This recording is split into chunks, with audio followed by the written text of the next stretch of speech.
අයිබෝන් අයිබෝන් ශ්‍රී ලංකා නාහිමි අනුස්පන්න වෛද්‍ය පීඨයේ ආයුර්වේද 7 වන කණ්ඩායම 7 වන බැච් එක තමයි මේ ගත්තේ. අද ජුලයි 11යි 10යි 2020 අද 7 වන කණ්ඩායම. First batch වාසනාල කට්ටිය second හිරුනි සජිනි සුවන්දිකා third batch එක අර සාගරලා ඒ කට්ටිය මුතුම කොල්ල කට්ටිය fourth එක මාදවලා ඒ කට්ටිය මාදවලා සංගේ කට්ටිය පස්වෙනි එක අමිලයයි ආමුදුරුයි අර මේ සේනායකයි දන්නවනේ අතවේ ඕගොල්ලෝ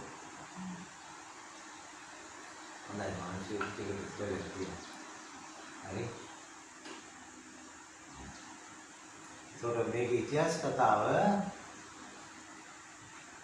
කිතලගම හාමුදුරුවෝ කියන්නේ ශ්‍රේෂ්ඨ ත්‍රිවිධ මනුෂ්‍ය මහත්තු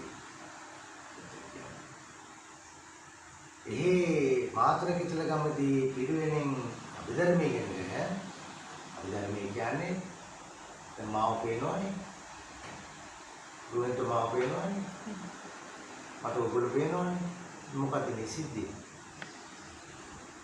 මම ඔයගොල්ලෝගේ මෙහෙම රූපේ ආලෝක කිරණ වර්ධල ඇති වෙන හිස්තන ආලෝක කිරණ හැරි යනකොට ඒතර ස්පේස් එකක් හිටිනවනේ ඒක තමයි රූපය ඊට පස්සේ ඒක එක ආකාරයට 60 තල වලට ගන්නවා ඒක පස්සේ මෙන්න මේ රූපය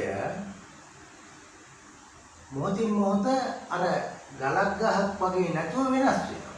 රස ගස්නා ඒ රූපයක් තියෙනවනේ ඒක වෙනස් වෙන්නේ නැහැ. පිළිවෙන්නේ නැහැ යන්නේ නැහැ කතන්නේ. මේක වෙනස් වෙනවා. අන්නේ වෙනස් වීමට හේතුව චෛතසික ශක්ති විශේෂයක්. දැන් මේකේ බැටරියෙන් යෝග දුවන්නේ. මේ කරන්ට් එකෙන් මේක කරගෙවෙන්නේ. ඔකේ රූප වේදනා සංඥා සංස්කාර විඥාන කියන මේ පැත්තෙන් යනවා ඒ දෙකත් ඒ වගේම සමාන වචන විලාස. හරි. එතකොට මෙන්න මේම ඇති වෙන මේ රූපය ශරීරය මේක හොඳ ස්වභාවයකින් මනුෂ්‍ය ස්වභාවයෙන් සත්‍ය ස්වභාවයෙන් සත්‍යන සත්‍ය ස්වභාවයෙන් ඒ විදිහෙන් පවත්වාගෙන යා යුතුයි. නැත්නම් ලෙඩුණු තරමේ එක පැත්තකින් කැතක් වෙනවා ජරාව හිටිනවා නේ.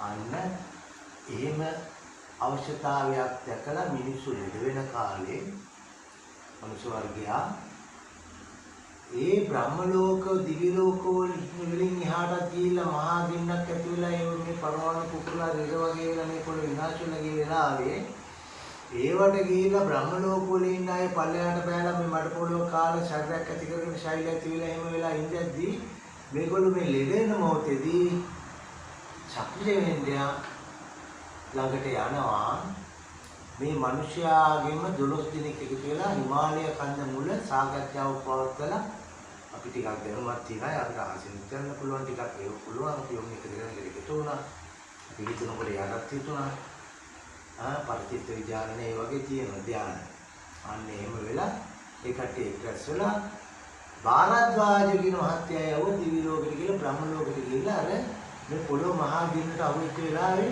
ඒ කට්ටිය දවස් වෙනකොට මේ පොළොවෙන් ඒ බ්‍රහ්ම ලෝක වලට හොඳ වෛද්‍ය මහත්තුරුන්ව හමු වෙලා ඒ කට්ටියකින් අර ආයුර්වේදය අරන් ඉන්නේ. ලෙඩ වෙනවලු. ලෙඩ බෙහෙත් ටිකයි ලෙඩ වල රෝග ලක්ෂණයි අරම ඔක්කොම වෛද්‍ය ශාස්ත්‍රයේ ගේන්නේ. පිටක්. කවුරුන් ඉක්ටත් කරේ? භාරද්වාජ. හරි. එතකොට මේ භාරද්වාජ මහත්මේ ඊශ්වරයා ගිහිල්ලා මේ 12 වෙනි සමුළුවේ 12 දිනක් සමුළුවට ආවිල්ලා එතුමා ඉගෙන ගත්ත ඔක්කොම දේ කිව්වා මේ අනිත් උනොත් එනවා සම්මේ. ඍෂි සම්මේ. 12 දිනාගෙම නම් අහනවා. හරි. අන්නේ එහෙම ඉඳලා ඒකේ අග්නිවේශ. ඒ පැත්තේ ඊශ්වරයා එහෙම එයා අහන් ඉඳලා එයාගේ පළාතට ගිහිල්ලා මේක උගන්වන ළමයි කට්ටියක් බී කරා. ඒ වගේ ආත්‍රය එයාත් මේ මහත්තයාත් එයාගේ පැත්තට ගිහිල්ලා මේ කල්කටා පැත්තට උඩට වගේ නේපාල් ළඟට. එයා ගිහිල්ලා ඒ වගේ ළමයිට උගන්වලා ඒ ළමයි අතරින් ආත්‍රේ පරම්පරාවක් කියලා අරන් ආපු ආයුර්වේදෙමයි. එහෙම නැති ඍෂිවරු ආයේ එකතු වුණා දෙවසින් වගේ ගිහිල්ලා ගාලේදී කතා කරලා කොහොමද ළමයි? ළමයි බොහොම හොඳයි. උන්න බලන්න මගේ ළමයි. කියලා අග්නිවේශ තන්ත්‍රය චාරක කියලා ඒ පරම්පරාවත් අන්න ලියපු පොත් ටික. චාරක ප්‍රමුඛ ඊට සුසුතු පැත්තේ. එයාගේ ගුරුවරයා කිව්වා මෙන්න මගේ ගෝලයා. මෙන්න බලන්න මෙයාගේ දක්ෂතාව. කටපාඩම් දෙන්නේ මෙන්න. ඒසේව ග්‍රන්ථාලවල කරා. කළා අන්න සුසුතු සම්ප්‍රදාය කියලා තව සම්ප්‍රදායක්. ප්‍රධාන සම්ප්‍රදාය දෙකයි. මේ ඉගෙන ගන්න තියෙන මූලාශ්‍ර පොත් ප්‍රධාන දෙකයි. හැබැයි ඔය දෙකට උඩින් තව දෙකක් තියෙනවා. ඔක සංස්කෘත පොත් පාලි පොත් කියලා. ඒතර පාලියෙන් ආව කැනන්ස් කියලා CANON කැනන් කියන්නේ මූලාශ්‍ර. කොහෙන්ද මේක ආවේ කියලා. These two canons divided into two ways. This is the Pali way and this is the Sanskrit way. Sanskrit is almost like Hindi. Rohini, can you understand this?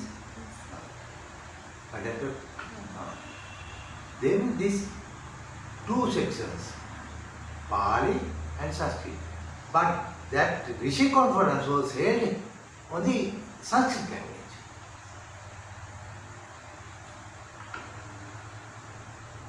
That is Indian language. Some argue then how these Sanskrit speaking, how the කොහොමද මේ සංස්කෘත කතා කරන අය දිවි ලෝකේ තියෙන පාලි භාෂාව. පාලි භාෂාවෙන් කතා කරන්නේ. ඒක සමානකම පාලි සංස්කෘත කියන්නේ දෙකම එකයි අකුරු වෙනස්. පාලි වල අකුරු නෑ, සංස්කෘතයේ අකුරු තියෙනවා. අකුරු නැති භාෂාව පාලි. හරි? તો ඒ පාලියෙන් ඉගෙන ගත්ත ඒ දේවල් අර දිව්‍ය ලෝකෙට ගිහිල්ලා ගෙනාවු දේවල් සංස්කෘත හා පාලි දෙපැත්තටම ගලන් ගියා. දැන් පැහැදිලිද? ඒ දෙපැත්තටම ගලන් ගිය නිසා තමයි මූලාශ්‍ර ප්‍රධාන මූලාශ්‍ර දෙපැත්තට ගියේ. ඊට පස්සේ ඒ සංස්කෘතයෙන් ඒව තමයි ඊට පස්සේ චාරක සුසුත ඒ ඔක්කොම සංස්කෘත. පාලි පොත් තමයි ඇසජ මනුෂ්‍යව නැතුණම. ඒක परिसर्ज मनुषा एम पाल अरे मरी परिसर्ज मनुषा नहीं तेरे लोग ओ नहीं ना मेरे लमाई नहीं है पर ये बनना लमाई आठ दिन आई थी 8 दिन आए थे कभी जानमा ඊට පස්සේ ඉතිරේ දැරිලෙක් ඇවිල්ලා කර්ණ රෝග හොඳ කරන්න බලන්න ඕන පොත කියලා පොත වලදී මොකද නැහැ. අයිසෙත් මනුෂාගෙන් අදිස්සෙලේ මම දාලා තියෙන්නේ නේ වයිසල් කියන්නේ බෙහෙත් වෛද්‍ය ක්‍රම. හරි. ඔන්න ඒ මහා ආයුර්වේදයේ එහෙම ගිහිල්ලා එහෙම තියෙද්දි මේ කිතලක මහා මුදුරෝ ඒකත් පොඩ්ඩක් හැදෑරුවා. දෙනම පරම්පරාව මාතර ප්‍රදේශය කියන්නේ දුවලා වසක දැන් මම මාතර නෙමෙයි මම ගාල්ලේ. ඒක මාතර ගැන කිව්තුයි මාතර කියන්නේ මහා උගතුන් බිහිවෙන භූමිය. අන්න නෑ ඒ මෙතන එහෙම වෙන්නේ කියන එක. हरि प्रज्ञावंत विलास कुमार सुगम हत्या अर साइंस वचन ඔක්කොම දුන්නේ කවුද? තේරුණාද? ඉස්සර අවකාලනේ අනුකලනයවත් වෙන සිද්ධ නෑ. ඉක්වේෂන් එකක් සමීකරණයක් කියන වචන දුන්නේ තුමා. හරියට හරියද සමීකරණය කියන්නේ? x y මේක සම කරන්නේ අපි. ඒක ඉංග්‍රීසි වල ඉක්වේෂන්. සම ඉක්වල් ඉක්වේෂන් එක. ඒකම ඒ කට්ටිය සිංහලෙන් ලියලා ඒක. මේ ඉක්වේෂන් එක අනුව x අගය මෙච්චර එහෙම තමයි ඉන්නේ. මුන්දා කුමාරතුමා මහත්තයා දා මොකද දුන්න වචනේ? සමීකරණය. හැබැයි වැඩියට යොදා ගන්න දැන් වායු සමීකරණය කියලා දානවා. වායු සමීකරණයක් නෙවෙයි වෙන්නේ. මේ පැත්තේ තියෙන වායු වාර මේ පැත්තේ තියෙන වායු වාර මේකේ තියෙන ජල වාෂ්ප ටික ඔක්කොම අඩු කරලා දාලා එළියට දානවා ඩස්ට් එකක්. તો මේ පැත්තේ අපේ තියෙන ඔක්කොම ජලය උරාගත්තට පස්සේ මේකෙන් අපිට සීතලක් දැනෙනවා නේ. අද ඒක සමීකරණයක්. සාමාන්‍ය. මොකද වායු සමනය යන්ත්‍රය කියලා නෙවෙයි තියෙන්නේ. පත්‍රවලින් වායු සමීකරණ යන්ත්‍රය නේද එහෙම නේද? වැරදි දුම්. සමීකරණයක් නෑ ඒක. වායු සමනය මම දන්නේ ඒකත්. මොකද සමනය කරන්නේ තියෙන වායු හොඳටම ඇති.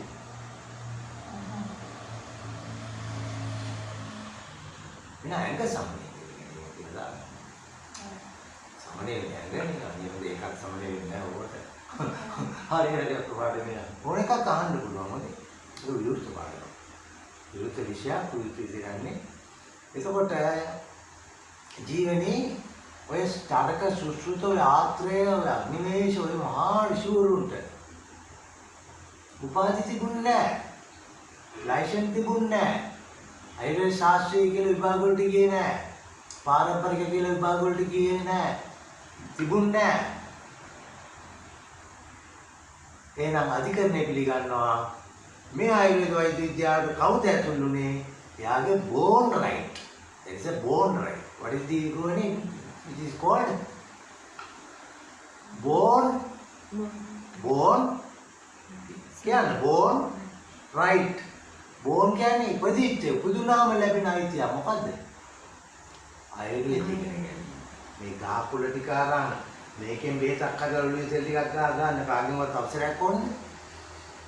මේ පලා ටිකක් කපගෙන ඇවිල්ලා කරගෙන කන්න කාගෙන්වත් අවසරයක් ඕනේ. ඒක born right. දුනාම ලැබෙන අයිතිය. හරකට සනකොළ කන්න එපා කියලා අපිට විශ්යක් දාන්න පුළුවන්ද? ඒක born right එක. සිංහයාට මස් කන්න එපා කියලා නිසි දාන්න බෑ. එයාගේ born right. එම විවිධයි. ඒ විවිධත්වයේ තුල තමයි විචිත්‍රත්වයේ තුල තියෙන්නේ මේක. හරි. එහෙම තියේදී ඕගොල්ලෝ තේරුම් ගන්න ඕන මේ මහා ආයුර්වේදයේ එහෙම පුනර්ගාමනය වෙලා ඒවත් ඉගෙනගෙන හැබැයි මේක එහා එකක් තියෙනවා. අපි දන්නේ. හරිම රසයි. හාමුදුරුවෝ එක ආකාරයට කිව්වට ඒක සීනි පෙන්රායිද කියලා දන්නේ කෑවොත් නිසා වගේ අපි ධර්මයේ ඉගෙන ගත්තේ නැති කෙනෙකුට ඒකේ අගය තේරෙන්නේ කියන්න බෑ. රූපේ තියෙන මම කිව්වේ රූපයක් තියෙන මෙතන කියලා ආලෝකන වේදී යන ශරීරයක්නේ රූපේ මෙතනදී. તો රූපයක් නම් රූප කට්ටියක් ඉන්නවා රූපාවචර. ශරීරයක් තියෙන නිසා මෙයා කන බොන නිසා මේවා කාමාවචර. අන්නේ රූපය කියන එක නඩත්තු කරගන්න අපි ආයුර්වේදයේ කරනවා. ඒක මේ රූපය කොහොමද වෙනස් වෙන්නේ චෛතසික කොහොමද සම්බන්ධ වෙන්නේ කියලා අභිධර්මයේ කියන විෂයක් තියෙනවා ඉතින් මෙහා. ඒතර ආයුර්වේද ශිෂ්‍යයා හැමතිස්සෙම මතක තියාගන්න ඕනේ. අභිධර්මය කියන එක අඩුම තරමේ එකපාරක් හරි පොත් සෙට් එක කියවලා ඉවර කරගන්න. ගුරුවරයෙක් යටතේ ඕන නැතාව කමන්නේ අභිධර්ම පාඩම් මේ කියනවා YouTube එකේ. කොල්ලෙක් උගන්වනවා. මේ ඕන අභිධර්මයේ තියෙන මිනිස්සුන්ටයි හොඳට චිකිත්සාවක් කරනවා. එහෙනම් මං කියන්නේ මෙතන ඔයගොල්ලන්ට කරන්න එපා කියලා නෙවෙයි පන්සල් යන්න එපා සීල ඒව නෙවෙයි ඒව කරන්න. ඒක නෙවෙයි මම මේ කියන්නේ. බුදුහාමුදුරගේ තියරි එක. දැන් මම මේ සාම ආයුර්වේද කිව්වේ නෑනේ මේ ආයුර්වේද සම්ප්‍රාප්තිය ඉතිහාස ගත්තා මේ විද්‍යාලීත්‍ය ඕව නෙවෙයි කියන්නේ. මේක නෙවෙයි නේ ආයුර්වේදේ.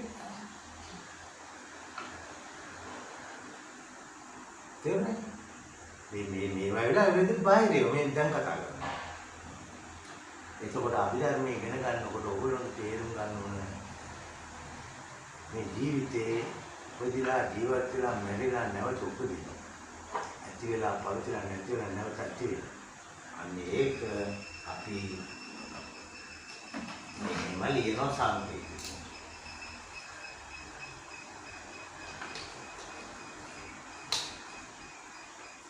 පේනවද බෝඩ් එක? මේ ස්ක්‍රීන් එක. ඔන්න බලන්න. ඔන්න ජීවනේ. ඔන්න ජීවනේ උපදිනවා. එන්න ජීවත් වෙනවා. එන්න මැරෙනවා. එන්න නැවත උපදිනවා. අනදරුවනේ. උපදිනවා, ජීවත් වෙනවා, නැවත මැරෙනවා, නැවත උපදිනවා. උපදිනවා, ජීවත් වෙනවා, මැරෙනවා. ඒ මැරීමෙන්ම අනිත් පැත්තට මෙහෙම මේකෙන් මැරෙන්නේ මේකෙන් මේ පැත්තට. මේකෙන් නැවත. ඇති වෙනවා, පවතිනවා, නැති වෙනවා, නැවත ඇති වෙනවා. උපාද තිති බංග. උපදිනවා, ජීවත් වෙනවා, මැරෙනවා, නැවත උපදිනවා. මොකද්ද මේ අකුර? ආයන්න. පැහැදිලිද? අන්නේ ජීවත් වෙන කාලයේදී සුඛිතමත්ව කාටවත් වැගපත් නොවි මේ දහකොලක් සමීප වෙලා ඒගොල්ලන් යමක් අරගෙන ඒගොල්ලන්ගෙන් කඳක් කපාගෙන කාලා ජීවත් වෙලා ඉන්න මැරලා ගියාම අන්න හොඳම ලස්සන ජීවිතය. තේරුණා? ආයි නැවත උප්පත්තියේදී හොඳ තැනක නෙවෙයි උපදින්නේ වගේ කෙනා. මේ පරිසරයෙන් එකතු වෙලා කාලා බීලා ගියාට පස්සේ ආවේ ඊයිද මේක පලාගෙන යාට පොළොවට. යායි කොඩේ යනවා කැමති නම් මේ. හැබැයි ඒකත් අවසන් කරලා දාන්න ඕනේ. ඒකත් වැඩක් නැහැ. උපදිලා ජීවත් වෙලා මැරලා නැවත ඉදිරියම නැවතුවාම එතන නිවන. නිබ්බාන. පරම සුඛං. නේ? හරි. ඊට පස්සේ කිතලගම ඔන්න වගේ අනිත්‍ය දුක්ඛ අනාත්ම එහෙම නැත්නම් අභිධර්මයේ තියෙන චිත්තචෛසික රූප නිබ්බාන කියන හතර ගැඹුරට ඉගෙනගෙන ඊට පස්සේ අභිධර්ම පුත පෙරලා බලද්දී ඉතින් පොත් පැතිවිතන අග තියෙනවා ඉති දිවුලාගලං ආරඤ්ඤං අනුරුද්ධාචාරීන් පාලින් සිංහලං පරිවර්තිත අභිධර්ම පරිවර්තිතං නිට්ඨිත්තං මුල ඒ ගාථාවේ 565. ඒකේ උඩ තියෙන්නේ නම්බා ආරාධිතන්. නම්බා කියන්නේ මහා පරිපූර්ණ. නම්බා කියන්නේ ලොක්කනේ. ලොකු හරකනේ. නායකයන්නේ. පරිපූර්ණ. එතුමාගේ ආරාධනෙන් දිමුලල ආරණ්‍ය වාසී අනුරුද්ධාචාර්යින් ආමුදුරෝ අභිධර්ම පිටකයේ පාලියෙන් තීත්‍ය ටික සිංහලයට පෙරළුවා. ඊට තේරුණාද? ඒක දැකපු ගමන් අපේ අමුදුර අභිධර්මයේ ඉගෙන එක්කනවත්ලා පාත්‍රයක් තරම යනවා නේ. දෙන්නා. ඇවිල්ලා ඔය ගල් කුටි සුද්ධ කරගෙන වර වැද්දත් එක්ක වැද්දත් ඉතින් අරගෙන ඉන්න ගල් අස්සේ. මේ මිනිස්සු කරදරයන්නේ අහිංසක මිනිස්සු කියලා ඉන්නේ දුන්නා. භාවනා කරගෙන ඊට පස්සේ මේ මිනිස්සු තියාගේ පුතා මහාන කළා ගියා. දැන් ඉන්න නායකම් පුතායි. වේදිනායි. අන්න මේ ආයතනේ ඊට පස්සේ ඒ මහා කිසලගම නායක ආමුදුරේ නාමයෙන් මමයි ඊට පස්සේ විස්කම් මහා ආමුදුර විශ්වකර්ම ජෛත්‍ය උඩ ජෛත්‍ය කොහොමද අපි කුරුණා විතරක් සෝලන නායක ආමුදුර පස්සේ කියලා තමයි නායක ආමුදුරුනේ මලවින ආමුදුර දානයක් කරගෙන මේ අවුරුදු කතාවේ වගේ විහාරයේ සම්මතයි. ඒ ආන්දරන් එකතු වෙලා තමයි මේ රජේ ලෝක ආහාර ගත්තා. ඒ කියන්නේ මාදුරේ ව්‍යාපාර වෙලාවේ ලෝකෙන්ද ධනවත් මිනිසුන්ගේ හම් වෙච්ච මේ මිනිස්සු පදිංචි කරන ඒවට ඔයගොල්ලෝ තාත්තලව ඒ කටේට ආහාර ටික, තහඩු ටික, ලිප්පට් ටික මේ මැටින් ගාපු ලිප්පක් දීලා තියෙනවා ඒ කාලේ. දරදා. ඔන්න ඒ වගේ බඩු ටික ජීවත් වෙන්න අදාළ කුප්පිනක් කරමු. ඊට පස්සේ මල්දිනේ ආම්ද්‍රෝ අපි කතා කරලා ගාමිණී ජයකුන් පෙරලා මැද. එතුමා තමයි අත්තපුරෙන් ලියලා ටයිප් සෙට් කරන ළමයා නෑ පහමාරු විතර වෙලා ගන්න කොලයක් කියලා කොලයක් ගත්තා. මෙන්න මේ ලෝකාහාර ගබඩා සමූහය වහාම ඉතිලකම් ශ්‍රී ලංකා නාමයේ අනුසන්න වෛද්‍ය පීඨයේ සුබේක ලියාපදින දේ කොහොමද ඉවරයි. ඒක නමට පැමිණි. පවරලා මම තමයි පළවෙනි දුවල්පති යම් ගානේ හත් වෙනිදා පස්සේ මම නෙවෙයි මම යනවා දෙවනේ ඔන්නෝම තමයි ආවේ ළමයි ටිකක් මේ ෆාමසි ගන්නවා ලයිෆ් සයන්ස් ගන්නවා රෂෙන් ගන්නවා රෂෙන් මන්ත්‍රී තමයි ගමගේ ජීපී මන්ත්‍රී කෙනෙක් දන්නවනේ මේ හරි මන්ත්‍රීලා 3 දෙනෙක් ඉන්නවා විද්‍යාලයේ කාරණා අපේ ගයි උනාදී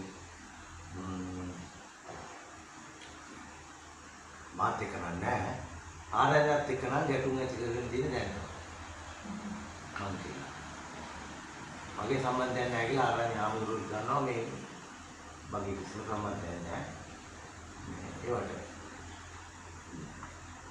ඉතින් මේ ඒක නිසා බයක් වෙන්න ඕනේ නැහැ ඉස්සර ළමයිට බයක් තිබ්බා මේ විද්‍යාලේ අඬුවට ගනින් ඉල්ලි ටික ආයෙත් ගනින් ආමුදුරු ගිහලා එක එකනා හම් වෙලා ලියුම් ගහගෙන ඒක පුතු වැඩ කරනවා වගේ ඒ කාලේ එන්නේ දැන් බයක් නැහැ මන්ත්‍රීලෙන්ද කවුද උන්නේ රට පාලනය කරන්නේ උන්ගේ තියෙන බලය කියන එක තියෙනවා ඉතින් බය වෙනදා මම මතක අපි සෙක් තිගස් මාත් තිබ්බා විතරනේ මොන නැති වෙලයි ඉතින් ඔන්න විද්‍යාලයේ ඉතිහාසය එහෙනම් දැන් අපි පාඩම පටන් ගන්නවා හරි දැන් වෙලාව වුණ බලන්න කීයද කියලා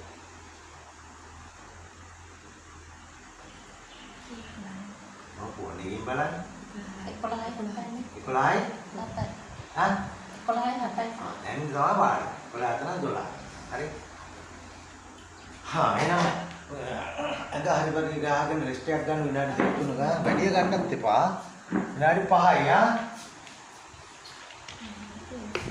දැන් යන්නේ ලියන්න වෙනවා. දැන් විෂය පටන් ගන්න දැන්. විෂය ලියන්න තියෙනවා. ලියන්න. ඔව්ද ලියන්න ඕනේ. හරි මාතෘකාව ලියන්න. උඩින්ම ලියන්න ඉඩ ගන්න. ලියන්න ආයුර්වේද ශාස්ත්‍රීය ඔයගොල්ලෝ හොඳේ. ශාස්ත්‍රීය විෂයට දාන්නේ ආ. ඔයගොල්ලෝ දාන්නේ ආයුර්වේද ශාස්ත්‍රීය විෂයට ආ. ආයුර්වේද ශාස්ත්‍රීය තමයි හොඳ. ආයුර්වේද ශාස්ත්‍රී කිසලකම ශ්‍රී ලංකාවේ අනුස්මරණ වෛද්‍ය පීඨයේ ඔනේ කොලේගේම වාට අකුරු පැහැදිලි නැත්නම් අර කොලයක් කරගන්න. ඔක ඔෆ් කරන්න බෑ. මම විදියට දාගෙන ඉන්නේ. හරි එන්නේ. මම විදියට පොඩි ලියන්නේ ආ. ඒක